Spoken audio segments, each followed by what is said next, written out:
अस्सलाम वालेकुम। जूता टैक्स।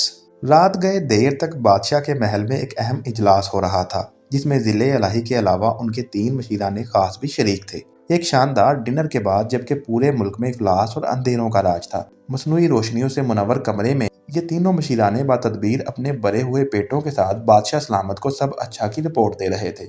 मगर ज़िले इलाही की परेशानी रफा नहीं हो रही थी। एक मशीर खास ने नीम गनूदगी में मुल्ला नसीरुद्दीन का वो लतीफ़ा सुना दिया, जिसमें वो एक गधे पर उल्टा सवार होकर कहीं जा रहे थे। किसी ने पूछा, आप गधे पर उल्टे क्यों सवार हैं? मुल्ला ने जवाब दिया, पीछे से आने वाले खतरे देखने के लिए। उस शख्स ने पूछा, तो फिर सामने से आने वाले खतरात का कैसे पता चलेगा? मुल्ला ने बड़े इत्मीनान से जवाब दिया, सामने से आने वाले खतरात गधा देख रहा है।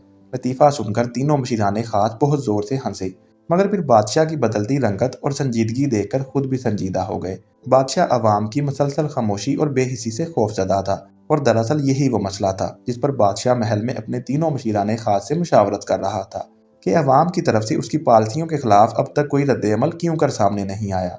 बादशाह का बस एक ही सवाल था कि हालात के जबर का शिकार अवाम हुकूमत के खिलाफ एहतजाज क्यों नहीं करते। बादशाह को खौफ था कि अवाम की गहरी खामोशी किसी बहुत बड़े इनकलाब का पेश खैमाना हो। फिर एक रोज़ बादशाह सलामत ने मशीर खजाना को अकेला तलब करके उससे तफसीली मुलाकात की और उसे ज़रूरी हदायत दी। जिसके कुछ अरसे बाद एक दिन जबकि बादशाह सलामत दोपहर के वक्त मलका आलिया के हमरा अपनी ख्वाबगाह में कैलूला फरमा रहे थे, उन्हें लोगों का शोर और एहतजाजी नारे सुनाई दिए। अवाम के एहतजाज का ये रंग देखकर बादशाह के चेहरे पर इत्मीनान की एक लहर दौड़ गई। बादशाह मुतमईन था, किसी तौर पर अवाम की बेहिसी तो ख़त्म हुई। बादशाह ने फौरी तौर पर मशीर खजाना को तलब करके उसकी कारकर्दगी को सराहा और पूछा, मशीर खास, ये क्या माजरा है?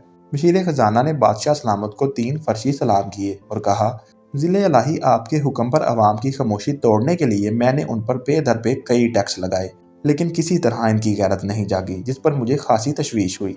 आखिर मैंने एक इंतहाई कदम उठाने का फैसला किया, जिसमें अवाम के शदीद रद्द-ए-अमल का खतरा भी था, लेकिन मैंने आपकी ख्वाहिश को मद्देनजर रखते हुए ये खतरा मोल लेने का फैसला किया और वहाँ पर जूता टैक्स आयद कर दिया, जिसके तहत आपकी राया में शहर से बाहर जाने और वापस आने वालों को मुर्गा बनाकर 10-10 जूते मारे जाते हैं। बादशाह ने मशीर खजाना को शाबाश देते हुए हंस कर कहा, तो गोया जूता टैक्स ने आखिरकार इनकी सोई गैरत को जगा दिया और अब ये इस नामकूल टैक्स को ख़त्म कराना चाहते हैं। मशीर खजाना ने एक दफ़ा फिर 3 फर्शी सलाम करते हुए कहा, हजूर आपका इकबाल बुलंद हो, ऐसा हरगिज़ नहीं है। इनका मुतालबा सिर्फ ये है कि इन्हें जूते मारने पर जो अमला मुतय्यन है उसकी तादाद में इजाफा किया जाए, क्योंकि अपनी बारी पर जूते खाने के लिए इन्हें एक लंबी कतार में तवील इंतज़ार करना पड़ता है, जिससे इनका काफ़ी वक्त ज़ाया होता है।